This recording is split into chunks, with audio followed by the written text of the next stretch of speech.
Thyroid issues ఉండొచ్చు.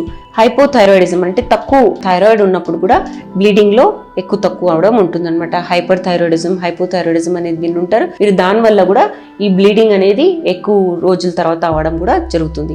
ఇది కాకుండా జెనైటల్ ట్యూబర్క్లోసిస్ అంటే గర్భసంచిలో ఏదైనా పొరలో ట్యూబర్క్లోసిస్ అయిందనుకోండి, లేదా ఎక్కడైనా అబ్డామినల్ ట్యూబర్క్లోసిస్ ఉన్నా కూడా పీరియడ్స్ అనేవి రేర్ గా రావడము, తక్కువ రావడం అనేది జరుగుతుంది అనమాట. సో ఇవన్నీ వివరాల నుంచి డాక్టర్స్ చాలా మటుకు కన్క్లూజన్స్ తీసుకొని పీసీఓఎస్ ఉందా లేదా ఎండోమెట్రియోసిస్ అని వినుంటారు మీరు. దాని వల్ల కూడా పీరియడ్ అప్పుడు చాలా విపరీతమైన నొప్పి ఉంటుంది అనమాట. అది కూడా కన్క్లూడ్ చేయడానికి బ్లడ్ టెస్ట్లు చేసి, స్కాన్లు చేసి లేదా లాప్రోస్కోపీ ద్వారా ఈ నిర్ణయం కన్క్లూజన్ లాగా వాడుతుంది అనమాట. సో ఇది చాలా ముఖ్యమైన హిస్టరీ. మీకు ఎలాంటి మెన్స్ట్రువల్ ప్రాబ్లం ఉన్నా అంటే పీరియడ్ అప్పుడు ఏ ప్రాబ్లం ఉన్నా, డిలే ఉన్నా, ఎన్ని రోజులు అవుతుందో, ఎన్నిసార్లు అవుతుందో అవన్నీ మీరు కొంచెం గమనించుకొని డాక్టర్ గారికి చెప్తే చాలా మటుకు ఇన్ఫర్మేషన్ వాళ్ళు దీనిలో నుంచి తీసుకొని మీకు ట్రీట్మెంట్ ఇవ్వడానికి చాలా ఈజీ ఉంటుంది.